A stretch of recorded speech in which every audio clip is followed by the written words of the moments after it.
남편이 세상을 떠났습니다. 강민석, 대한민국 10대 그룹 계열사 강산건설 회장. 향년 42세. 심근경색으로 갑작스럽게 이 세상을 떠났습니다. 장례식장은 사흘 내내 문상객들로 붐볐습니다. 강 회장님 좋은 곳으로 가셨습니다. 조문객들이 고개를 숙이고 향을 피웁니다. 상주석에 앉은 아내 수련은 그저 고개만 숙일 뿐입니다. 눈물조차 제대로 흘릴 시간이 없었습니다. 시어머니 박점례가 장례식 내내 모든 것을 지휘했습니다. 누가 언제 와야 하고 어느 화환을 어디에 놓을지, 수련이 언제 자리를 비워야 하는지까지. 10년을 함께 산 남편이었지만 장례식장에서 수련의 자리는 그저 며느리일 뿐이었습니다. 49제가 끝났습니다. 장지에서 돌아오는 검은 고급 세단 안. 뒷좌석에는 시어머니 박점례, 그 옆에 10살 아들 현우가 앉아 있습니다. 수련은 조수석에 앉았습니다. 차 안은 조용했습니다. 아무도 말이 없었습니다. 현우는 피곤한지 할머니 무릎에 기대어 졸고 있었습니다. 그때 시어머니가 입을 열었습니다. 수련아. 차갑고 낮은 목소리였습니다. 수련은 몸을 돌렸습니다.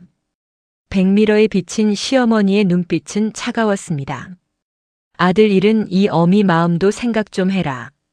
현우는 우리 강가의 종손이니까 앞으로 내가 직접 키울 거다. 너는 젊으니까 재혼해서 새 인생 살아야지. 수련은 귀를 의심했습니다. 지금 뭐라고 하신 겁니까? 아들 하나 키우면서 재혼할 여자가 어디 있겠어. 현우는 내가 데리고 있을 테니 너는 짐 싸서 나가. 위자료는 적당히 줄 테니까 걱정 마. 차가 집 앞에 멈췄습니다. 강남 대치동, 시가 30억대 단독주택. 수련이 10년을 살았던 집입니다. 시어머니는 먼저 내려 현우를 끌고 집 안으로 들어갔습니다. 거실에 이미 정장을 차려입은 중년 남성이 앉아 있었습니다. 변호사였습니다. 테이블 위에 서류가 놓여 있었습니다. 시어머니가 소파에 앉으며 턱으로 서류를 가리켰습니다. 거기 사인하고 나가. 오늘 안으로. 수련이 서류를 집어들었습니다. 손이 떨렸습니다. 첫 장 제목이 눈에 들어왔습니다. 양육권 포기 동의서. 두 번째 장에는 재산 분할 포기 각서. 세 번째는 위자료 2억 원 수령 확인서. 이게 무슨 말씀이세요?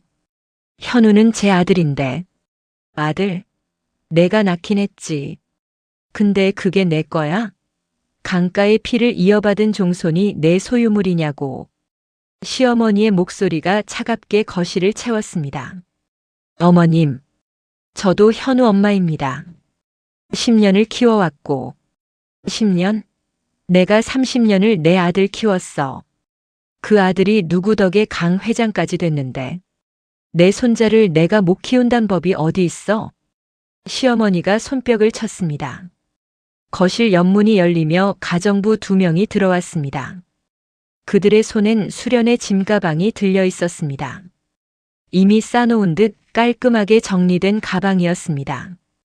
벌써 짐 다 쌌으니까 오늘 안으로 나가. 수련이 벌떡 일어났습니다. 안 됩니다. 현우는 제 아들이에요. 법적으로도 친권은 엄마한테 있어요. 법? 좋아, 법 얘기하자.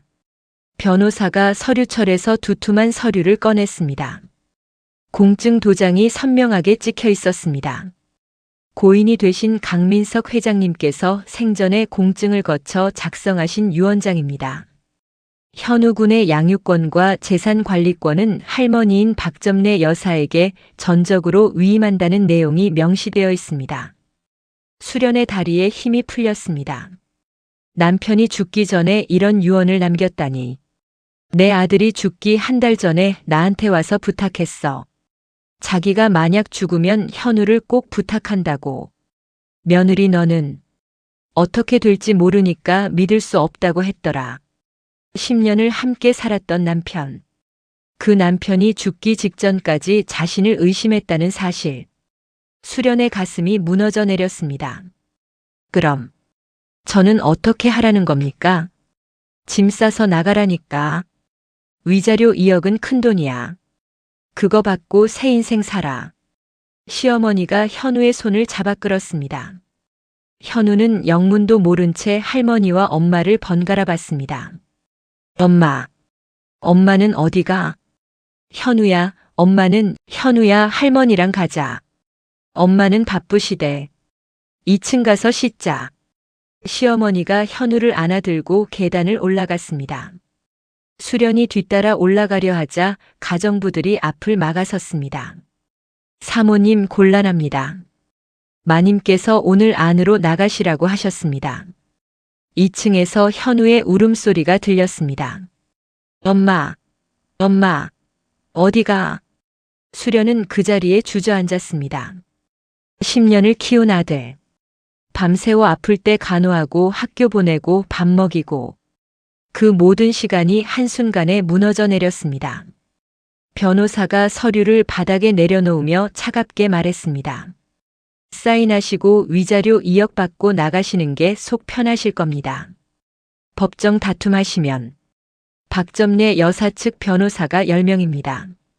이기기 힘드십니다. 수련은 떨리는 손으로 펜을 들었습니다. 아니, 들려고 했습니다. 하지만 손이 움직이지 않았습니다. 그때 2층에서 시어머니의 목소리가 들렸습니다. 현우야, 할머니가 내일 백화점 가서 맛있는 거 사줄게. 엄마는 이제 안 올 거야. 우리 할머니랑 행복하게 살자. 그 순간 수련의 무언가가 끊어졌습니다. 아들을 빼앗긴 엄마의 심장에서 차가운 무언가가 솟아올랐습니다. 슬픔이 분노로, 분노가 결심으로 변했습니다. 이건 단순한 양육권 다툼이 아니었습니다. 이건 전쟁의 시작이었습니다. 수련은 펜을 바닥에 내던졌습니다. 그리고 천천히 일어났습니다. 수련은 집을 나왔습니다. 정확히는 쫓겨났습니다. 시어머니는 약속대로 위자료 2억을 계좌로 보냈습니다. 수련의 짐은 그날 밤 작은 빌라 현관 앞에 던져졌습니다. 한 달이 지났습니다. 수련은 매일 아침 학교 앞에서 현우를 기다렸습니다. 시어머니가 운전기사를 시켜 현우를 등하교시켰기에 수련은 멀리서 아들의 뒷모습만 볼 수 있었습니다. 가까이 다가가면 운전기사가 막았습니다. 사모님, 마님께서 접근하지 말라고 하셨습니다. 접근 금지. 친엄마가 친아들에게 접근 금지를 당하는 현실이었습니다. 어느 날이었습니다. 학교 앞 카페에서 현우를 기다리던 수련에게 낯선 번호로 전화가 걸려왔습니다. 여보세요? 수련 씨? 저 삼성서울병원 응급실입니다. 강현우 군이 지금 응급실에 실려왔는데요. 수련의 심장이 멈췄습니다. 뭐라고요? 무슨 일이에요? 급성 알레르기 쇼크입니다. 보호자분 빨리 오셔야 할 것 같습니다. 수련은 전화를 끊기도 전에 택시를 잡아탔습니다. 병원까지 20분. 손을 꽉 쥐었습니다. 응급실 앞에 도착하자 시어머니가 이미 와 있었습니다. 간호사와 대화를 나누다 수련을 보자 인상을 찌푸렸습니다. 너 누가 오래? 현우 어떻게 됐어요? 지금 치료 중이니까 기다려. 별일 아니야. 별일 아니라뇨. 땅콩 알레르기래. 학교 급식에 땅콩 들어간 거 먹었나 봐. 수련은 고개를 갸웃했습니다. 땅콩 알레르기. 현우는 태어나서 한 번도 그런 증상을 보인 적이 없었습니다. 그런 알레르기가 있었나요? 너야 10년밖에 안 키웠으니까 모르지. 우리 집안은 원래 땅콩 알레르기 있어. 시어머니의 말에 수련은 뭔가 이상함을 느꼈습니다. 남편 강민석은 땅콩을 좋아했습니다. 알레르기 같은 건 없었습니다. 1시간 뒤 의사가 나왔습니다. 다행히 빨리 조치해서 큰 문제는 없습니다. 앞으로는 땅콩 성분 조심하셔야 합니다. 시어머니가 병실로 들어갔습니다. 수련도 따라 들어가려 했지만 시어머니가 문을 막아섰습니다. 너는 이제 남이니까 들어오지 마. 문이 닫혔습니다. 수련은 유리창 너머로 침대에 누워있는 현우를 바라봤습니다. 그때 간호사가 다가왔습니다. 보호자이세요? 가족력 확인 좀 하려고요. 부모님 쪽에 땅콩 알레르기 있으신 분 계세요? 아니요, 저도 남편도 없었는데요. 간호사가 고개를 갸웃했습니다. 이상하네요. 땅콩 알레르기는 보통 유전적 요인이 큰데. 수련은 그 순간 머릿속에서 뭔가가 번쩍였습니다. 그날 밤 수련은 남편의 유품이 보관된 창고로 향했습니다. 먼지 쌓인 상자를 하나씩 뒤졌습니다. 그리고 낡은 파일 하나를 발견했습니다. 병원 진단서 묶음이었습니다. 하나씩 넘기던 수련의 손이 멈췄습니다. 무정자증 진단서 환자 강민석. 날짜는 30년 전이었습니다. 손이 떨렸습니다. 무정자증. 그렇다면 현우는 어떻게 태어난 겁니까?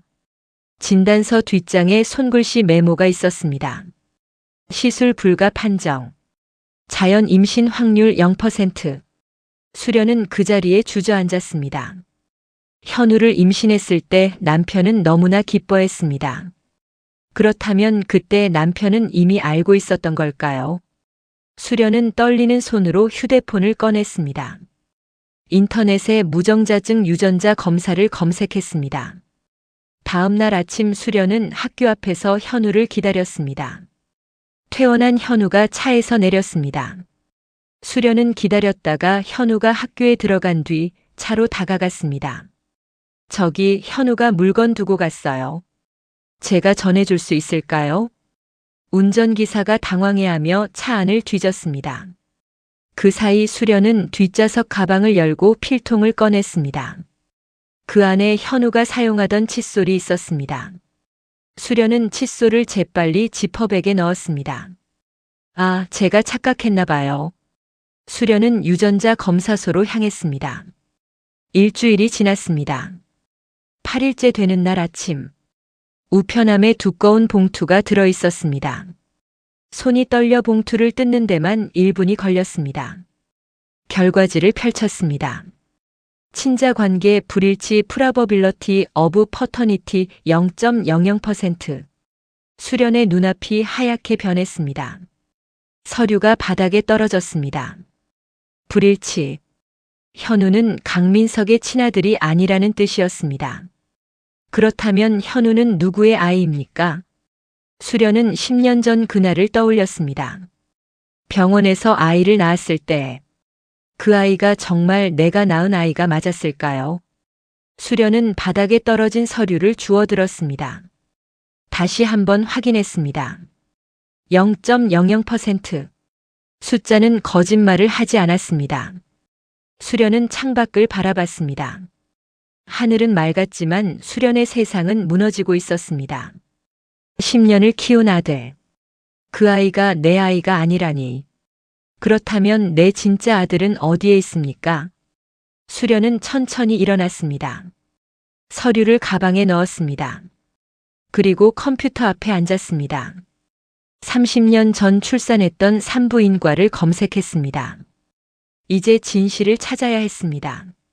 어떤 대가를 치르더라도. 수련은 미친 사람처럼 움직이기 시작했습니다. 30년 전 자신이 출산했던 산부인과를 찾아갔습니다. 강남의 한 골목이었습니다. 하지만 건물은 이미 철거되고 새로운 오피스텔이 들어서 있었습니다. 병원 기록을 찾기 위해 보건소로 달려갔습니다. 구청도 갔습니다. 죄송합니다. 2000년 이전 출산 기록은 대부분 폐기됐습니다. 공무원의 말에 수련은 주저앉았습니다. 단서가 없었습니다. 한 달이 지났습니다. 수련은 단서를 찾지 못한 채 지쳐갔습니다. 2억의 위자료는 빠르게 줄어들고 있었습니다. 그러던 어느 날 우연히 오래된 동창회 모임 공지를 받았습니다. 수련은 평소 같으면 안 갔을 텐데 그날은 왠지 가야 할 것 같았습니다. 동창회 장소는 강남의 한 레스토랑이었습니다. 수련은 구석에 조용히 앉아 있었습니다. 그때 한 여자가 수련에게 다가왔습니다. 이름표를 보니 김은정이라고 적혀 있었습니다. 수련아, 진짜 오랜만이다. 나 기억나? 은정아. 기억나. 너 결혼했다며? 나는 간호사 하고 있어. 간호사. 수련의 귀가 번쩍 뜨였습니다. 어디서 일해? 지금은 개인 간호사 일하는데 옛날에는 강남 산부인과에서 일했어. 근데 그 병원 망해서. 강남 산부인과? 어디? 수련이 급하게 물었습니다. 왜 그래? 나 거기서 애 낳았어. 30년 전에. 진짜? 어머, 나 거기서 실습했었는데. 그때 원장님이 박점례 여사랑 되게 친했던 걸로 기억해. 수련의 심장이 멈췄습니다. 박점례. 내 시어머니 이름이야. 은정의 얼굴이 굳었습니다. 그럼 혹시 내가 강 회장 부인이었어? 응. 근데 지금은 아니야. 그 원장님 지금 어디 계세요? 은퇴하셔서 제주도에 사신대. 카페 운영하신다고 들었어. 수련은 동창회가 끝나자마자 집으로 달려갔습니다. 컴퓨터를 켜고 제주도 카페를 검색했습니다. 다음 날 아침 수련은 제주행 비행기를 탔습니다. 편도 티켓이었습니다. 제주공항에 도착해 렌터카를 빌렸습니다. 이 시간을 달려 도착한 곳은 한적한 바닷가였습니다. 작은 카페 하나가 보였습니다. 간판에 바다가 보이는 집이라고 적혀 있었습니다. 수련은 차에서 내려 카페 문을 열었습니다. 벨이 딸랑 울렸습니다. 카운터 뒤에 70대로 보이는 노인이 서 있었습니다. 머리가 희끗희끗했습니다. 어서 오세요. 원장님. 저 30년 전에 원장님 병원에서 출산했던 사람입니다. 노인의 얼굴이 굳었습니다. 30년 전. 누구신지? 박점례 씨 아시죠? 강민석 어머니. 제 시어머니였어요. 노인의 손이 떨렸습니다. 들고 있던 컵이 바닥에 떨어져 깨졌습니다. 왜 그 얘길? 제 아들이 친자가 아니라는 검사 결과가 나왔어요. 그때 병원에서 무슨 일이 있었는지 알려주세요. 제발요. 수련의 목소리가 떨렸습니다. 눈물이 흘렀습니다. 노인은 한참을 망설이다 한숨을 쉬었습니다. 들어와요. 이야기 좀 합시다. 카페 뒤편 작은 사무실로 안내받았습니다. 노인이 오래된 수첩을 꺼냈습니다. 30년 전 박점례 여사가 나한테 부탁을 했어요. 돈을 많이 줬죠. 당시 병원이 어려웠어요. 무슨 부탁이요? 아들 강민석이 무정자증이라 손자를 못 본다고. 그래서 대신 다른 아이를 바꿔치기 해달라고 했죠. 당신이 출산한 날 같은 시간에 다른 여자도 출산했어요. 수련의 숨이 막혔습니다. 다른 아이요? 누구 아이를요? 박점례 여사 친정 남동생. 그 사람이 내연녀랑 낳은 아이였어요. 호적에도 올릴 수 없는 아이였죠. 그 아이를 당신 아들이라고 바꿔치기 한 겁니다. 수련은 소리를 질렀습니다. 그럼 제 친아들은, 제가 낳은 진짜 내 아들은 어디 갔어요? 노인이 고개를 떨구었습니다. 미안합니다. 박점례 여사가 당신 아들은 입양 보냈어요. 해외로. 미국 입양기관에. 수련의 눈앞이 캄캄해졌습니다. 입양? 왜 제 아들을 입양 보냈어요? 박점례 여사가 그랬어요. 며느리 핏줄이 집안에 남는 게 싫다고. 차라리 친정 조카를 손자로 키우는 게 낫다고. 수련의 다리에 힘이 풀렸습니다. 바닥에 무릎을 꿇었습니다. 제 아들. 눈물이 멈추지 않았습니다. 30년 동안 다른 아이를 내 아들인 줄 알고 키웠습니다. 그리고 진짜 내 아들은 미국 어딘가에서 혼자 자랐습니다. 입양 기록 있나요? 있을 겁니다.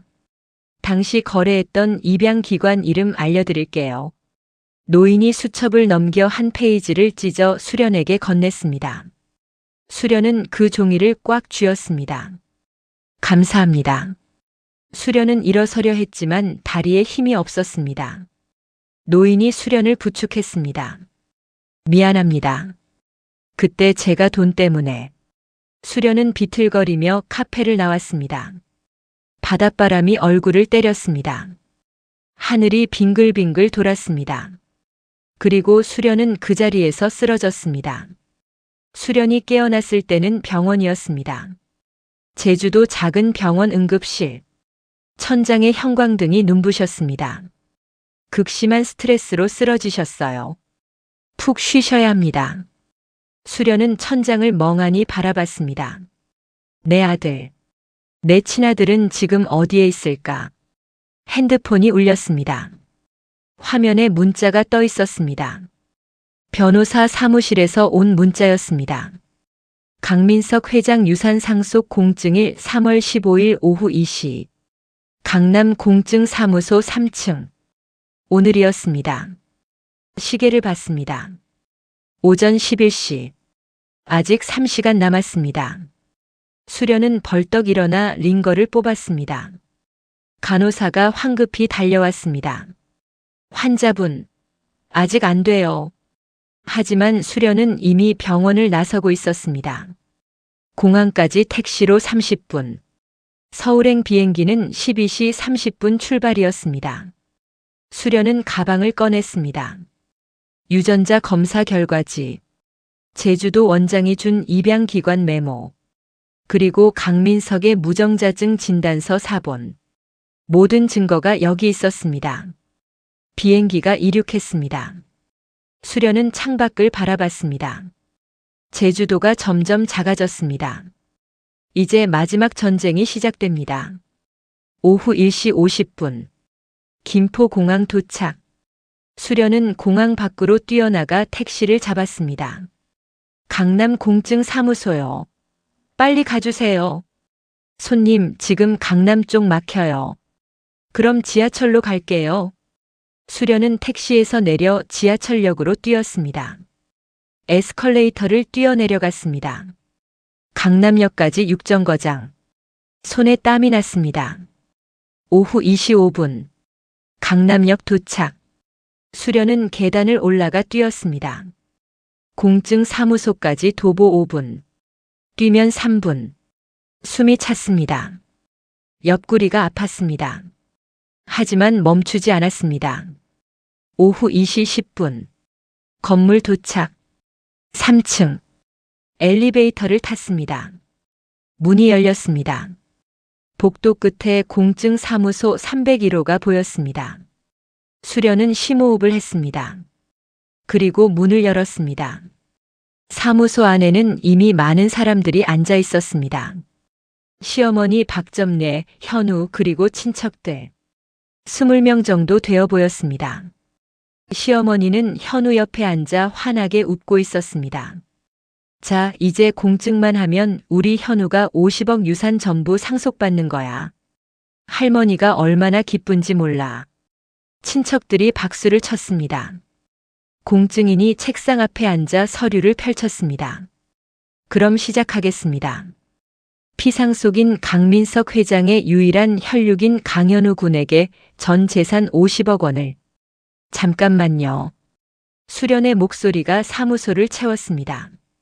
모두가 돌아봤습니다. 시어머니의 얼굴이 일그러졌습니다. 너 여기 왜 왔어? 나갈 수 없습니다. 이 상속은 무효입니다. 수련이 가방에서 서류를 꺼냈습니다. 유전자 검사 결과지를 공증인 책상 위에 놓았습니다. 강현우는 강민석 회장의 친아들이 아닙니다. 유전자 검사 결과 친자 관계가 완전히 부정됐습니다. 사무소가 술렁였습니다. 친척들이 웅성거렸습니다. 시어머니가 벌떡 일어났습니다. 미친년이 무슨 소리를 짓거리는 거야? 현우는 내 손자야. 손자요? 정확히는 조카죠, 어머니. 수련이 녹음 파일을 틀었습니다. 스피커폰으로. 제주도 원장의 증언이 생생하게 흘러나왔습니다. 박점내 여사가 조카를 손자로 바꿔달라고 부탁했어요. 돈을 많이 줬죠. 당신이 낳은 아들은 입양 보냈다고. 친척들이 경악했습니다. 어머, 저게 무슨 소리야? 조카를 손자로 입양? 시어머니는 창백해진 얼굴로 수련을 노려봤습니다. 증거도 없는 소리를. 증거 있습니다. 수련이 또 다른 서류를 꺼냈습니다. 강민석의 무정자증 진단서였습니다. 강민석 회장은 30년 전부터 무정자증이었습니다.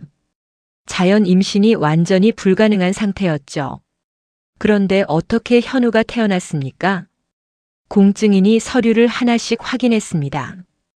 유전자 검사 결과지, 무정자증 진단서, 입양기관 메모.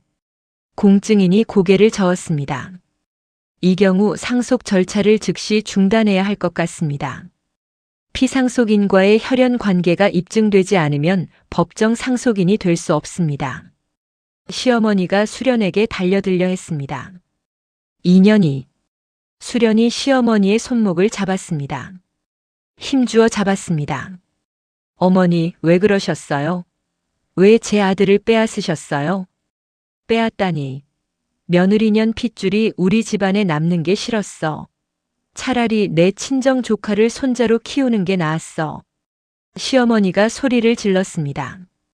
더 이상 숨길 수 없다는 듯. 그래, 내가 했어. 내가 낳은 그 애는 미국으로 보냈어. 내 조카를 내 아들이라고 바꿔치기 했어. 그게 뭐가 나빠. 친척들이 숨을 죽였습니다. 시어머니가 스스로 자백한 것입니다. 수련의 눈에서 눈물이 흘렀습니다. 제 아들. 제가 낳은 제 아들을 어떻게 그럴 수가 있어요. 내 아들이 뭐가 중요해. 우리 집안대를 잇는 게 중요하지. 내 조카가 강가의 피를 이어받았어. 조카가 강가의 피요? 어머니 친정 남동생 핏줄이 강가 핏줄입니까? 수련이 조용히 그러나 단호하게 물었습니다. 시어머니가 말문이 막혔습니다. 수련이 핸드폰을 꺼냈습니다. 어머니, 경찰에 신고했습니다. 영아 약취유인죄. 30년 전 범죄지만 공소시효가 아직 남았습니다. 사무소 밖에서 사이렌 소리가 들렸습니다. 점점 가까워졌습니다. 친척들이 수군거렸습니다. 몇몇은 일어나 나가기 시작했습니다. 나 몰라, 나 관계없어. 우리 집안 망신이야. 시어머니는 그 자리에 주저앉았습니다. 더 이상 위풍당당한 모습은 없었습니다. 공증 사무소 문이 열렸습니다. 경찰 2명이 들어왔습니다. 박점내 씨 계십니까? 여기 있습니다. 수련이 시어머니를 가리켰습니다. 영아 약취유인 혐의로 동행해야겠습니다. 시어머니가 끌려나갔습니다. 끝까지 소리를 질렀습니다. 내 조카야. 내 조카가 진짜 손자야. 그게 뭐가 나빠. 하지만 아무도 듣지 않았습니다. 수련은 그 자리에 섰습니다. 현우가 멍하니 수련을 바라봤습니다. 이모. 현우는 더 이상 엄마라고 부르지 않았습니다. 시어머니가 가르쳤을 것입니다. 수련은 현우에게 다가갔습니다. 무릎을 꿇고 눈높이를 맞췄습니다. 현우야, 미안해. 이모가. 아니, 아줌마가 너한테 미안해. 수련은 현우의 머리를 쓰다듬었습니다. 그리고 일어났습니다. 사무소를 나왔습니다. 복도가 텅 비어 있었습니다. 수련은 창밖을 바라봤습니다. 경찰차가 떠나고 있었습니다. 그 안에 시어머니가 타고 있었습니다. 30년의 거짓이 무너지는 순간이었습니다. 수련은 가방을 꽉 쥐었습니다. 그 안에는 입양기관 메모가 들어 있었습니다. 이제 진짜 내 아들을 찾아야 합니다. 박점내는 구속됐습니다. 영아 약취유인죄로 기소됐고 1심에서 징역 5년이 선고됐습니다. 법정에서도 박점내는 끝까지 소리를 질렀습니다. 내 조카한테 돈 줘야 한다고. 며느리년 핏줄이 집안에 남는 게 싫었다고. 하지만 법은 냉정했습니다. 피고인은 자신의 가문을 위한다는 명목으로 무고한 영아의 인생을 강탈했습니다. 생모와 생자를 영구히 분리시킨 범죄는 결코 가볍지 않습니다. 현우, 아니 박점래의 조카는 파양 절차를 밟았습니다. 법원은 본명을 찾아냈습니다. 박준혁. 박점래 남동생의 성을 물려받은 이름이었습니다. 50억 유산은 동결됐습니다. 진짜 상속자를 찾을 때까지 국가에서 관리하기로 했습니다. 수련은 매일 밤 기도했습니다. 내 친아들을 찾게 해달라고. 30년 만에라도 다시 만나게 해달라고. 6개월이 지났습니다. 수련은 미국 입양기관에 연락했습니다. 30년 전 한국에서 입양된 남아의 기록을 찾아달라고 요청했습니다. 수많은 서류를 제출했습니다. 어느 날 입양기관에서 이메일이 왔습니다. 30년 전 한국에서 입양된 남아 기록을 찾았습니다. 현재 미국 시애틀에 거주 중입니다. 본인의 동의를 얻어 연락처를 전달합니다. 수련의 손이 떨렸습니다. 이메일에 첨부된 사진 한 장. 30대 초반의 남자였습니다. 키가 크고 눈매가 또렷했습니다.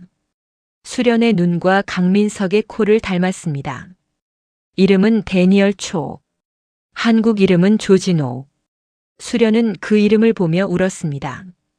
진호. 수련이 30년 전 아들에게 지어주려 했던 이름이었습니다. 수련은 이메일을 보냈습니다.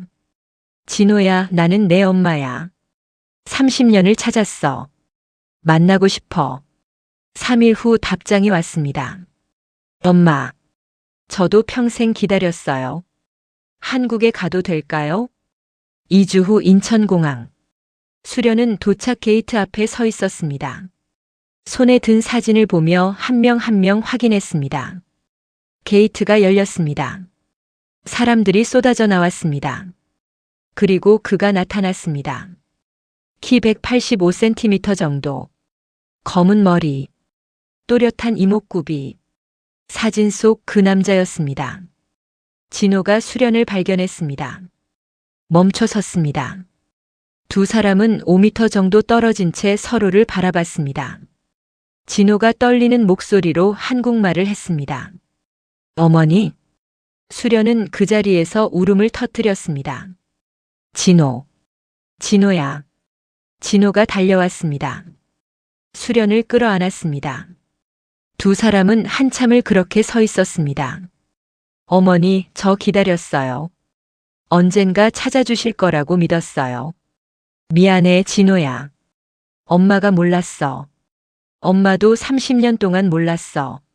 수련은 아들의 얼굴을 손으로 어루만졌습니다. 눈, 코, 입 하나하나 확인했습니다. 유전자 검사는 일주일 후에 결과가 나왔습니다. 친자 관계 일치 프라버빌러티 어브 머터니티 99.99%. 법원은 진호를 강민석 회장의 적법한 상속자로 인정했습니다. 50억 유산은 진호에게 돌아갔습니다. 하지만 진호는 돈에 관심이 없었습니다. 어머니, 저는 미국에서 소프트웨어 회사를 운영하고 있어요. 돈은 충분해요. 이 돈은 어머니가 쓰세요. 수련은 고개를 저었습니다. 아니야, 진호야. 이건 내 아버지가 내게 남긴 거야. 내가 잘 쓰렴. 진호는 어머니와 함께 한국에 정착했습니다. 아버지의 회사를 물려받아 다시 일으켰습니다. 박점래는 감옥에서 복역 중 뇌졸중으로 쓰러졌습니다. 반신불수가 됐습니다. 평생 자신의 조카에게 집착했던 그녀는 끝내 그 조카로부터도 버림받았습니다. 조카 박준혁은 50억을 못 받게 되자 박점래를 원망했습니다. 감옥에 면회조차 가지 않았습니다. 수련은 그 소식을 듣고 감옥으로 면회를 갔습니다. 박점래는 휠체어에 앉아 있었습니다. 말도 제대로 하지 못했습니다. 어머니, 왜 그러셨어요? 박점래는 입을 떨었지만 소리가 나오지 않았습니다. 눈물만 흘렀습니다. 지금이라도 후회하세요. 남의 인생 망치면 결국 자기 인생도 망가져요. 수련은 더 이상 말하지 않고 나왔습니다. 어느 봄날 수련과 진호는 강민석의 묘소를 찾았습니다. 경기도 어느 산 중턱. 조용한 곳이었습니다. 여보, 우리 아들 찾았어요. 당신 아들이에요. 진호가 무릎을 꿇고 절을 올렸습니다. 아버지, 처음 뵙습니다. 이제라도 돌아와서 다행입니다. 수련은 아들의 어깨를 안았습니다. 30년 만의 포옹이었습니다. 남의 눈에 피눈물 내면 본인 눈엔 평생 맹물이 흐른다. 박점례는 끝내 그 맹물을 마시고 감옥에서 죽었습니다. 장례식에 온 사람은 아무도 없었습니다. 하지만 수련과 진호는 이제 시작입니다. 잃어버린 30년을 되찾을 수는 없지만 남은 세월을 함께 살아갈 수 있습니다. 진호는 어머니에게 말했습니다. 엄마, 저 한국 이름으로 살고 싶어요. 데니얼 말고 진호로요. 그래, 진호야. 내가 원하는 대로 해. 그리고 엄마, 저 결혼하고 싶은 사람이 있어요. 미국에서 만난 한국계 여자예요. 소개시켜 드려도 될까요? 수련은 아들의 손을 꽉 잡았습니다. 그럼 당연하지. 우리 진호 행복해야지. 30년을 잃었지만 이제 다시 시작할 수 있었습니다. 수련은 처음으로 진짜 행복을 느꼈습니다.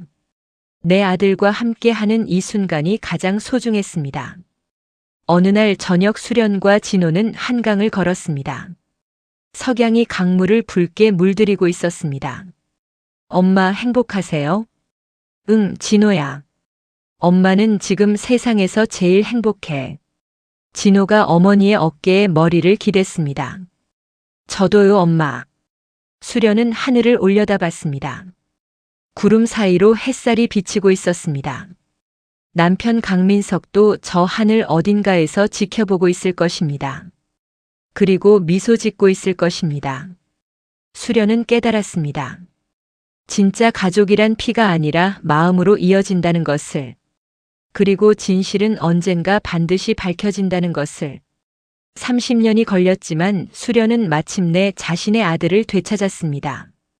그것만으로도 충분했습니다.